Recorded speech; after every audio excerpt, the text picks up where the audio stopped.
Hi Telugu మిత్రులకి స్వాగతం. Market ఈరోజు తగ్గలేదు కానీ పెరగలేదు, ఫ్లాట్. అయితే 15,600 రేంజ్లో పైకి వెళ్ళలేక అక్కడక్కడే కొంచెం ఇబ్బంది పడింది. ఒకటి. రెండు, ఈరోజు రెండు ఇంపార్టెంట్ విషయాలు అంటే టెక్నికల్గా. ఒకటి, ఈరోజు రేంజ్ చాలా తక్కువ, పైకి వెళ్ళలేదు కిందకి రాలేదు చెప్పాలంటే. అంటే సెల్లర్స్ ఆర్ నాట్ సీరియస్, ఎవరికి ధైర్యం లేదు, షార్ట్ సెల్ చేయడానికి ధైర్యం లేదన్నది విషయం తెలిసిపోతున్నది. వీళ్ళు లాంగ్ పొజిషన్ ఉన్నవాళ్ళు వాళ్ళ పొజిషన్ లిక్విడేట్ చేసుకుంటూ ఉంటే, వాళ్ళు అమ్ముతుంటే అప్పుడేమైనా కొంచెం వాళ్ళతో పాటు కలిసి ఇంక వీళ్ళు కూడా అమ్మడానికి ప్రయత్నిస్తారేమో. కానీ ప్రస్తుతానికి షార్ట్ సెల్లర్స్ చేతులు ఎత్తేసినట్టే. అంటే ఆల్రెడీ ఇంతకుముందు అమ్మినవి ఉండి ఉంటాయి కదా, షార్ట్ కవరింగ్ ప్రాబ్లమ్స్ ఉంటాయి. పెద్దదాకా ప్రతిసారి ఎలా పెరిగిపోతుంటే 200-300 పాయింట్లు పెరిగిపోతుంటే నిఫ్టీ. ఇప్పుడు మనలాంటి రిటైల్ ట్రేడర్స్ అలా ఇన్వెస్టర్స్ టైప్ అయితే అయితే ఒక లాట్కే చుక్కలు కనిపిస్తాయి, అది పైకి వెళ్ళినా కిందకు వచ్చినా. అట్లాంటిది వాళ్ళు చాలా లార్జ్ స్కేల్లో చేస్తుంటారు, మనం ఊహించలేనంత లార్జ్ స్కేల్లో, లక్షల్లో కోట్లలో ఉంటుంది వాళ్ళ difference. They play very big game. కాబట్టి బేర్స్ సెల్లర్స్ ఎలాగో అలసిపోయారు షార్ట్ సెల్లింగ్ చేసి. కాబట్టి ఈరోజు ఏమీ సాహసం చేయలే, ఎందుకు వచ్చిందిలే అన్నట్టుగా కూర్చున్నారు. తగ్గుతుంటే కూడా ఏం పట్టించుకోలేదు. అయితే ఎవరైనా ఒకరిద్దరు ఏదైనా ట్రై చేస్తే వెంటనే దానికి రెస్పాన్సివ్ బయింగ్ వచ్చింది, కొద్దిగా స్మాల్ స్కేల్. అంటే బయర్స్ పని సీరియస్గా ఏమన్నా కొంటున్నారంటే ఈరోజు మార్కెట్లో అయితే ద్వీపాంతరవాసులు ఎవరు లేరు, బిగ్ ప్లేయర్స్ లేరని తెలిసిపోతున్నది. అంటే ఇంట్రాడే ప్లేయర్స్ వాళ్ళు కూడా లిమిటెడ్గా ఏదో చూస్తున్నారు, వెయిట్ అండ్ వాచ్. వాల్యూమ్ కూడా ఖచ్చితంగా నేను చెక్ చేయలేదు కానీ వాల్యూమ్ కూడా బాగా తక్కువగానే వచ్చి ఉంటుంది, అంటే ఊహిస్తున్నానండి, నేను చూడలేదు. సో ఇక్కడ ఏంటి పొజిషన్ అంటే ఈరోజు రేంజ్ చాలా చిన్నది. నేను అనుకుంటూ 100 పాయింట్ల రేంజ్ కూడా వచ్చి ఉండదు, మ్యాక్సిమం 100 పాయింట్లు. అంటే 100 పాయింట్లు అంటే 0.5%, సింపుల్గా చెప్పాలంటే 0.7%. లెస్ దాన్ 1% రేంజ్ ఈ స్టేజ్లో ఈ లెవెల్లో కొంచెం విడ్డూరంగా అనిపిస్తుంది. అంటే ఇట్లా లో రేంజ్లో ట్రేడ్ అయినప్పుడు ఏదో కామ్ బిఫోర్ స్టామ్ లాగా రానున్న సెషన్స్ కొద్దిగా బాగా ఎక్కువ రేంజ్లో ట్రేడ్ అయ్యే అవకాశం ఉంది. ఎక్కువ రేంజ్ అంటే వాలటైలిటీ పెరిగే అవకాశం ఉంది. ఈరోజు వాలటైలిటీ లేదని కాదు, వాలటైలిటీ ఉంది. తర్వాత వాలటైలిటీ ఇండెక్స్ 18-19 రేంజ్కి మళ్ళీ వచ్చేసింది, అంటే కొద్దిగా పెరిగింది. ఇవాళ బిలో 20కి వచ్చింది కదా ఆ మధ్యన. ఈరోజు వాలటైలిటీ ఇండెక్స్ 2% 3% పెరిగి 18 రేంజ్కి వచ్చింది. 18 రేంజ్కి కొద్దిగా మళ్ళీ వాలటైలిటీ పెరిగితే ఉంది, మళ్ళీ 18 అలా 20 అయిపోతుంది. అది కొంచెం మళ్ళీ రిస్క్. ఆ వాలటైలిటీ ఇండెక్స్ ఎలా ఉంటుందో తర్వాత చూద్దాం. కానీ ఈరోజు వాలటైలిటీ ఇండెక్స్ పెరిగింది, అంత మాత్రాన్ని భయపడవలసిన పని ఏమి లేదు. ఎందుకంటే వాలటైలిటీ ఇండెక్స్ బిలో 20 ఓకే మన ఇప్పుడు ఉన్న కాంటెక్స్ట్కి. రెండోది, బ్రాడ్ మార్కెట్, ఓవరాల్గా బ్రాడ్ మార్కెట్లో కొంచెం ప్రాఫిట్ బుకింగ్ ఉంది. అంటే డిక్లైన్ అయినవి తగ్గినవి ఎక్కువ, పెరిగినవి తక్కువ. పెద్ద విశేషమేం కాదులేండి, మార్కెట్ ఏం పెరగలేదు కదా, మార్కెట్ పెరగలేదు, ఫ్లాటే. కొంచెం బ్రాడ్ మార్కెట్ కొంచెం కొద్దిగా నెగిటివ్గా ఉంది. తర్వాత వాలటైలిటీ ఇండెక్స్ పెరిగింది, అది నెగిటివ్ ఫ్యాక్టరే. But at the same time అంతా ఇక్కడి నుంచి ఏమన్నా కరెక్షన్ స్టార్ట్ అయిపోతున్నదా, పీక్ వచ్చేసిందా ఇండెక్స్, ఇక్కడి నుంచి కరెక్షన్ స్టార్ట్ అవుతుందా, ఏమన్నా కొంచెం కన్సిడరబుల్గా ఒక 3-5% లేదా 10% వస్తుందా? నేనైతే రూల్ అవుట్. నేనైతే పర్సనల్గా ఏమనుకుంటున్నానంటే నాకైతే ఇమీడియట్గా అనిపించడం లేదు. ఏంటి అలాంటి ఫ్యాక్టర్స్ ఏమి విత్ ఇన్ ది విసినిటీ లేవు, ఏమి లేవు. అలాంటి ఫ్యాక్టర్స్ ఏమైనా వస్తే, న్యూస్ వస్తే అప్పుడు ఎలాగో మనకు చెప్పి రాదు కదా, అది ఓకే. ఇప్పుడున్న కండిషన్స్ ప్రకారం మార్కెట్ 5 to 10% కరెక్షన్కి గురవుతున్నది అని నేను నమ్మటం లేదు. డన్. తర్వాత కొంతమంది అనలిస్టులు ఈరోజే నేను చూశాను, మార్కెట్ కొద్దిగా వచ్చిందండి, ప్రాఫిట్ బుక్ చేసుకోండి, తర్వాత షార్ట్ సెల్ చేయమని చెప్పలేదులేండి, కొద్ది తగ్గుతుంది రానున్న 2 రోజుల్లో, రానున్న 2 రోజుల్లో తగ్గుతుంది కొంచెం మార్కెట్ తగ్గుతుందని చెప్పారు, కానీ పెద్దగా పడిపోతుందని చెప్పలేదు వాళ్ళు కూడా. ముఖ్యంగా ఇమీడియట్గా రేపు ఎల్లుండు దాని గురించి చెప్తున్నారు. అయితే what I personally feel is, నా పర్సనల్ అభిప్రాయం ఏంటంటే, అంటే నేను చూసిన దాన్ని బట్టి ఊరికే గెస్ చేసి చెప్పడం కాదు, అదేం లేదు, అట్లా ఇంట్రూజివ్గా చెప్పడం లేదు. టెక్నికల్గా నాకు కనిపిస్తున్నది ఏంటంటే, రేపైతే పెద్దగా తగ్గే అవకాశాలు నాకు కనిపించడం లేదు. అంటే పెద్దగా తగ్గడం అంటే ఒక 200 పాయింట్లు 300 పాయింట్లు అట్లా తగ్గే అవకాశాలు నాకు కనిపించడం లేదు రేపు. అయితే ఫ్లాట్గా వెళ్ళొచ్చు, లేదా ప్లస్ ఆర్ మైనస్. మీకు రేపు కూడా నాకేమనిపిస్తున్నదంటే ప్లస్ ఆర్ మైనస్ 50-60 పాయింట్స్, లేదు పెరిగితే కొంచెం ఎక్కువే పెరగచ్చు కూడా, ఆశ్చర్యం లేదు. బట్ అయితే ఒక 50 పాయింట్లు అటు ఇటుగా కానీ పెద్దగా ఏమీ డిఫరెన్స్ చూపించకపోవచ్చేమో నాకు అనిపిస్తున్నది. సడన్గా 250-300 పాయింట్లు తగ్గితే తప్ప అప్పుడు ఆ మార్కెట్లో చిన్న మచ్ నీడెడ్ కొంచెం రిలీఫ్ ఉంది అంటే, ఇండెక్స్ ఆ మాత్రం బాగా వేడెక్కుంది, ఆ మాత్రం వేడి తగ్గాలి కదా అని అనుకోవడానికి వీలుంటుంది. నాకైతే అలాగా 250-300 పాయింట్స్ ఫాల్ రేపేం కనిపించడం లేదు. ఎల్లుండి ఎలా ఉంటుంది అనేది ఎల్లుండి చూడాల్సిందే. ఎల్లుండి గురించి అసలు మనం ఇమ్మీడియట్ ఫ్యూచర్లో అసలు ప్రెడిక్ట్ చేయలేము. బట్ టెక్నికల్గా నాకైతే రేపేదో మార్కెట్ తగ్గుతుందని నేను అనుకోవటం లేదు. మార్కెట్ హ్యాస్ జస్ట్ హాల్టెడ్ అంతే. రేపైతే కొంచెం మళ్ళీ పైకి వెళ్ళొచ్చు కూడా, లేకపోతే కొంచెం అక్కడక్కడే రేపు కూడా పెద్ద రేంజ్ చూపించకపోవచ్చు. బట్ ఒక్క ఫ్యాక్టర్ ఉంది. ఏంటి ఆ ఫ్యాక్టర్ అంటే, వీక్లీ సెటిల్మెంట్కి పెనాల్టిమేట్ డే రేపు బుధవారం కదా. కానీ బుధవారం వాలటైలిటీ లేకుండా ఉంటుందా, పైకి కిందకి రాకుండా ఉంటుందా? జనరల్గా జరగదే. అంటే ఇవాళ అయితే రేంజ్ చాలా చిన్న రేంజ్లో మూవ్ అయింది, కానీ రేపు అంత చిన్న రేంజ్లో మూవ్ అయ్యే అవకాశం లేదు. అంటే ఖచ్చితంగా 150-200 పాయింట్స్ రేంజ్ మాత్రం ఎక్స్పెక్ట్ చేస్తున్నాను నేను మార్కెట్లో. ఏమవుతుందో చూద్దాం, ఊరికే జస్ట్ లెట్ us see. ఎందుకంటే అంత రేంజ్ పాసిబుల్ అయింది, వీక్లీ సెటిల్మెంట్ వస్తున్నది కాబట్టి. But at the same time పడిపోతుందని, పడేస్తారని మాత్రం నేను అనుకోవటం లేదు. ఇది నా అభిప్రాయం. నేను చూసింది టెక్నికల్స్ చూసి నేను అర్థం చేసుకున్నది అదే. తర్వాత మార్కెట్ ఈజ్ సుప్రీం, మార్కెటే సుప్రీం బాస్, మనం ఎవరం కాదు. రేపు చూడటమే సస్పెన్స్గా ఉంటుంది కదా.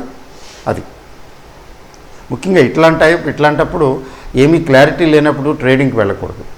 బాగా తెలిసిన వాళ్ళు, ఎక్స్పీరియన్స్ ఉన్నవాళ్ళు వాళ్ళు ఏదో చేసుకుంటారు, కానీ కొంచెం అంత ఎక్స్పీరియన్స్ లేని వాళ్ళు, అంతగా నాలెడ్జ్ పరిజ్ఞానం లేని వాళ్ళు ఇట్లాంటప్పుడు వాచ్ చేయాలంతే. వాచ్ చేసిన తర్వాత పడుతున్నదే అనిపిస్తున్నది అనుకోండి, ఎస్ మార్కెట్ ఈజ్ ఫాలింగ్, కొద్దిగా డెఫినెట్గా కనపడుతున్నది, ఎస్ గో షార్ట్. లేదు మార్కెట్ ఇంకా పెరుగుతున్నదా, దండం పెట్టేయడం. ఇంకా పెరుగుతుంటే ఇప్పుడు లాంగ్ పొజిషన్స్ మెయింటైన్ పెట్టుకోలేము కదా ఫ్రెష్గా, ఆల్రెడీ ఉంటే అది వేరే సంగతి. నెక్స్ట్ నేను 2 సెషన్స్ 3 సెషన్స్ నుంచి చూస్తున్నాను, మిడ్ క్యాప్ స్మాల్ క్యాప్లో ఏ మూమెంట్ లేదు. మిడ్ క్యాప్ స్మాల్ క్యాప్లో పెద్ద మూమెంట్ లేదు. అంటే అయితే స్లైట్గా ప్రాఫిట్ బుకింగ్ అయినా వస్తూ ఉండాలి. ఆ ప్రాఫిట్ బుకింగ్ పెద్ద వాళ్ళు ఎవరో అమ్మినట్టుగా దాఖలాలు లేవు. చిన్న అంటే స్మాల్ ఇన్వెస్టర్స్ అనే అనిపిస్తున్నది. బట్ దేర్ ఈజ్, అంతే తప్ప బయింగ్ మాత్రం లేదు. బయింగ్ ఆగిపోయింది. స్మాల్ క్యాప్ మిడ్ క్యాప్లో చాలా వరకు బయింగ్ ఆగిపోయిందని, బయింగ్ హాల్టెడ్ అనే చెప్పాలి. అందుకని మిడ్ క్యాప్ స్మాల్ క్యాప్లో ఎక్కడా మీకు ఇది 10% పెరిగిపోయింది, అది 20% పెరిగిపోయింది అలాంటివి చూస్తున్నారా? నేనైతే చూడటం లేదు.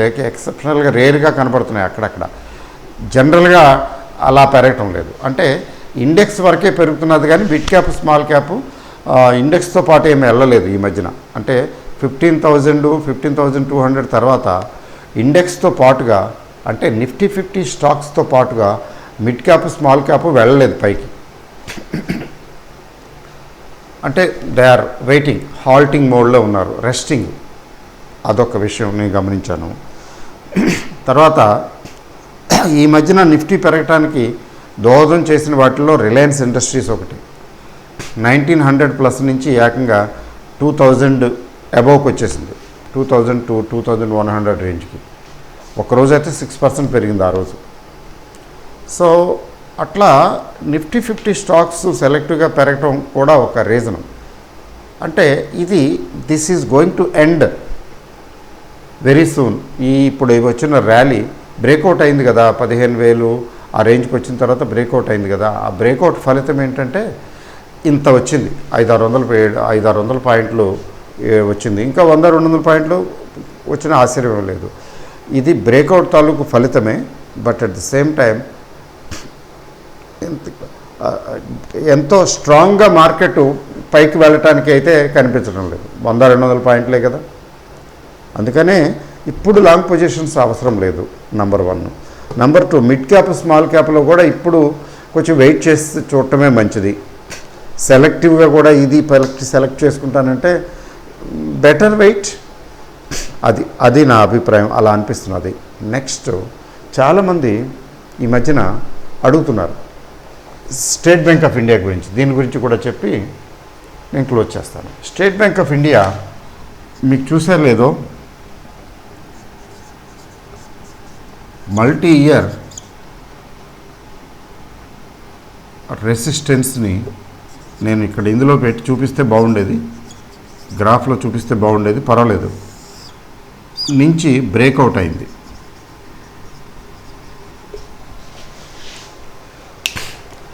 మల్టీ ఇయర్ అంటే ఎన్నో సంవత్సరాలుగా, గత 2-3 సంవత్సరాలు 4 సంవత్సరాలు నేను చెక్ చేయలేదు అంత క్లియర్గా, ఎన్నో సంవత్సరాలుగా వస్తున్నటువంటి విఘాతాలు, అంటే రెసిస్టెన్స్ని నుంచి పైకి వెళ్ళిపోయింది, బ్రేక్అవుట్ చేసేసి పైకి వెళ్ళిపోయింది. అంటే విహంగంలాగా పక్షి ఒక్కసారి పంజరంలోంచి బయటకు వెళ్ళిపోయింది, తెంచుకుని ఎరగొట్టుకుని బయటకు వెళ్ళిపోయింది, అట్లా అనమాట. ఈ బ్రేక్అవుట్ అయింది. ఇది ఎన్నో సంవత్సరాలుగా రెసిస్టెన్స్లు ఉంటాయి కదా, ఒక్కసారి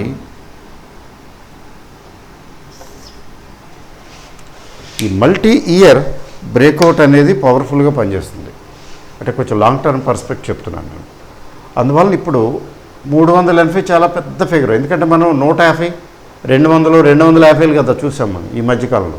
ఈ మధ్యకాలంలో అంటే last 2 years, even before Covid తీసుకున్నా కానీ 400 ఎక్కడ చూసామండి మనం. 400, 420 చూసామా ఎస్బీఐలో? లేదు కదా. సో ఒక్కసారి మనకి 430 రూపాయలు దగ్గర, 34 అనుకుంటా ఈరోజు అయితే. క్యాష్లో ఎక్కువ రేట్ వస్తున్నది, F&Oలో కొంచెం రేట్ తక్కువ వస్తున్నది. అంటే పాపం F&Oలో చాలా షార్ట్ పొజిషన్స్ ఉన్నట్టున్నారు, F&Oలో అమ్ముతున్నారు. అంటే కొంత కవర్ చేసుకుని సేఫ్ సైడు అమ్ముతున్నారు. కానీ బుల్స్ పట్టు పెట్టడం లేదు, బుల్స్ కొంటూనే ఉన్నారు. ఇట్లా పైకి ఇంకా పైకి తీసుకెళ్ళే ఆశ్చర్యం లేదు.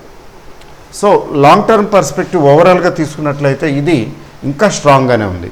టెక్నికల్గా చెప్తున్నాను, this is still very strong. కాబట్టి 434 రేంజ్లో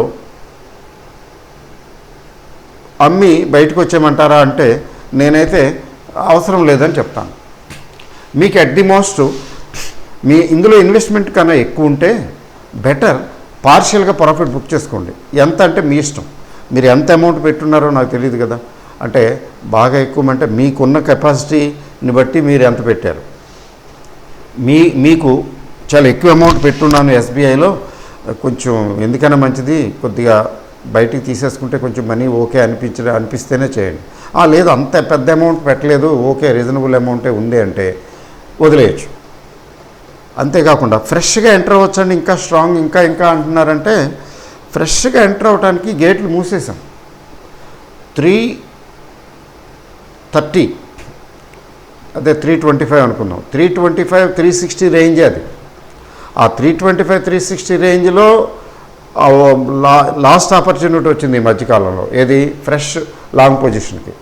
ఆ తర్వాత పెద్దగా బెనిఫిట్ ఉండదు కదా ఎంటర్ అయ్యి, దీనికి బదులు ఇంకేదైనా చూసుకోవచ్చు కదా. సో ఫ్రెష్ లాంగ్ పొజిషన్స్ కాదు, కానీ ఎవరైనా కొంచెం ఎక్కువలో కొంటే, అంటే దగ్గర 400 అండ్ అబోవ్లో కొంటే వాళ్ళ అదృష్టాన్ని పరీక్షించుకోవచ్చు. 400 అండ్ అబోవ్ కొంటే ఇఫ్ ఇట్ కమ్స్ బిలో, తగ్గితే బై ఆన్ డిప్స్, కొద్దిగా తగ్గితే, అంటే తగ్గుతుంటే ఏదైనా మార్కెట్లో 200-300-400 పాయింట్లు తగ్గిందనుకోండి. ఫర్ ఎగ్జాంపుల్ బ్యాంక్ నిఫ్టీ 35,000 రేంజ్లో ఉంది కదా, 35-36 మధ్యన ఊగిసలాడుతున్నది. అది 1000 పాయింట్లు 1500 పాయింట్లో బ్యాంక్ నిఫ్టీ తగ్గిందనుకోండి, లెటస్ సే. ఆ 1000-1500 పాయింట్లు తగ్గిన నేపథ్యంలో for the time being SBI కూడా తగ్గే అవకాశం ఉంది. న్యాచురల్, ఎంత స్ట్రాంగ్ అయినా కొంచెం రెస్పాండ్ అవుతుంది. అట్లాంటప్పుడు 420, 480, 450 అరౌండ్ దట్ వచ్చిందనుకోండి, ఆ డిప్లో ఒకసారి కొని మీ అదృష్టాన్ని పరీక్షించుకోవచ్చు, అంటే యావరేజ్ చేసుకోవచ్చు. అంతే తప్ప ఫ్రెష్గా ఇక్కడ కొనుక్కోవటం మాత్రం నాట్ అడ్వైజబుల్. ఇంకా పైకి ఒప్పుకుంటాను, వెళ్తుందనే అనిపిస్తున్నది, ఒప్పుకుంటాను. కానీ ఈ లెవెల్లో ఎందుకు బై చేయాలి? చేయకండి. తగ్గితే ఆలోచించండి, కానీ తగ్గితే ఖచ్చితంగా ఆలోచించండి. అసలు బిలో 400కి వస్తే మాత్రం ఇంకా చాలా బాగుంటుంది, అట్రాక్టివ్గా ఉంటుంది బయింగ్కి. ఫ్రెష్ బయింగ్ చేయొచ్చు, ఎందుకంటే దీనికి అంత స్ట్రెంగ్త్ ఉంది, అంత ఎక్స్పెక్టేషన్స్ కూడా. ఈ ఫ్యూచర్ ప్రొజెక్షన్స్, ప్రొజెక్టెడ్ రేటు కూడా, ప్రైస్ కూడా చాలా ఎక్కువలో ఉంది. ఎవరో ఒక ఆయన అయితే 600 దాకా వెళ్ళిపోయాడు దీని ప్రొజెక్టెడ్ రేటు. నేను అనుకోవటం లేదులేండి అంతా, ఏమో మన చేతిలో ఏముంది, కానీ ఎనీథింగ్ ఈజ్ పాసిబుల్. 420, 430కి వచ్చింది, 600కి వెళ్ళటానికి ఏముంది. ఇప్పుడు 150 దగ్గర నుంచి మొదలుపెట్టిన Nifty 50 stock very very large cap. Nothing is impossible కదా స్టాక్ మార్కెట్లో. బట్ ఫ్రెష్ బయింగ్ ఇక్కడ అవాయిడ్ చేయండి. అయితే ఎవరి దగ్గర అయితే ఉన్నాయో వాళ్ళు ఇంకా హోల్డ్ చేయొచ్చు. అయితే ఎక్కువ హోల్డింగ్ ఉంటే మీ టోటల్ పోర్ట్ఫోలియోలో మీకు ఇది ఇందులో ఎక్కువ ఉంది అనుకుంటే మీరు దయచేసి కొంత పార్షియల్గా ట్రిమ్మింగ్. ఈరోజు ఒక చిన్న పొంగులా వచ్చింది, 430కి వెళ్ళిపోయింది, 420, 424 నుంచి. ఇట్లా పొంగులా వచ్చినప్పుడు మీరు కొంత పోర్షన్ ప్రాఫిట్ బుక్ చేసి మిగతాది వదిలేయండి.